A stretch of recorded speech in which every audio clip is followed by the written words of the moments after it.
let's get it over with. Come on. Fingers to keyboards, ladies and gentlemen. I knew that I could easily be walking out onto a minefield with this controversial opinion.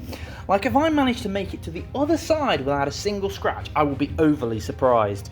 So let's cut to the chase. And because I've already stepped foot onto that battlefield with only one way to go, I'm going to go out and down like the critical film-loving Victorian steampunk weirdo that I am. And don't expect any apologies from me. Sorry. Oh, for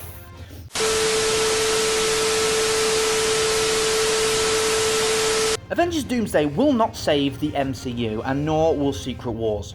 Why? Because they are played out as one big nostalgia trip.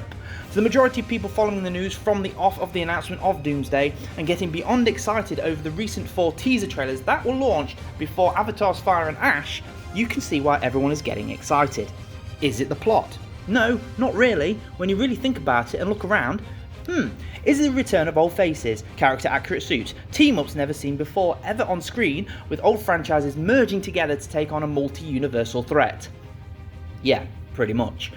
Now, people were buzzing when Robert Downey Jr. was announced to be playing Doctor Doom. Then we discovered Steve Rogers was returning, Thor was back to being a serious god again. Yes! The X-Men with Cyclops finally donning the yellow and blue suit from the comics. Can you see the pattern here?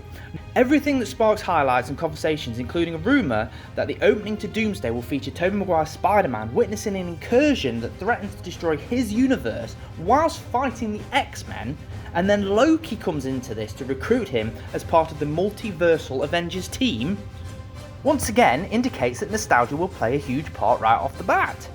Of course, if this is true, and it does go to show how threatening and destructive Victor Von Doom has become, I'd find that pretty cool. So let's reflect back, shall we? Let's have a look. So Deadpool and Wolverine, well, that hit over $1 billion, didn't it? That wouldn't have anything to do with Hugh Jackman returning and finally wearing the suit and cowl after almost 24 years, would it?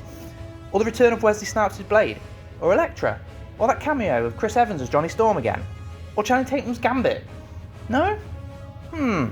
Spider-Man No Way Home hit over $1 billion. It wouldn't have anything to do with the characters, including villains, that were reprising all their roles from all 3 different Spider-Man universes, would it? Next you'll be telling me that all 3 Spider-Men worked together at the end. Wait, what?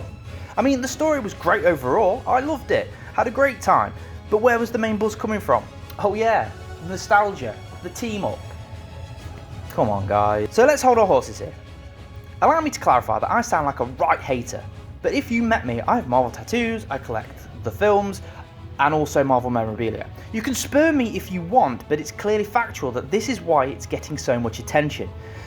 Say if we take out all the nostalgic characters, all the legacy characters, and we just focus on the recent lineup that has been introduced to us in the last couple of phases. Why are you here? Why are you wanting to watch Doomsday? I bet it's Robert Downey Jr.'s performance, isn't it, as Doctor Doom? Come on guys, clearly this makes a lot of sense. After Secret Wars, they announced a soft reboot, which will mean keeping some of the newbies on, as well as possibly starting up again with new actors like Iron Man, Thor, Captain America. It's already been heavily noted that no one wants that. I mean, Brave New World might have been a bigger hit if Steve Rogers was still Captain America, even with the poor-ass writing. People hate major changes. It's built in our DNA. If you fall in love with a character over a handful of years and then they are replaced, all you will do is sit down in denial and compare the absolute crap out of that replacement. Will Doomsday make money? Absolutely. I reckon it will make a lot of money. A lot of money. I hope it makes a lot of money. Will it be a great movie? Well, I hope so that too, because I'm looking forward to it. Just because my opinion on the continuation of the MCU is different doesn't mean I won't want to have a great time with Doomsday. But thinking about it even now, my hopes are to see old legacy characters mixing it up, like Spider-Man and the X-Men and Wolverine all teaming up and fighting together. So yeah, it's more nostalgia that I'm holding out for, I'll admit it. To me personally, Secret Wars feels like an additional endgame. Like after that, they should just lay it all to rest. It's tiring now, especially to the normies. Just think, by the time 2028 comes around, which is not far away, the MCU will be 20 years old. Holy crap!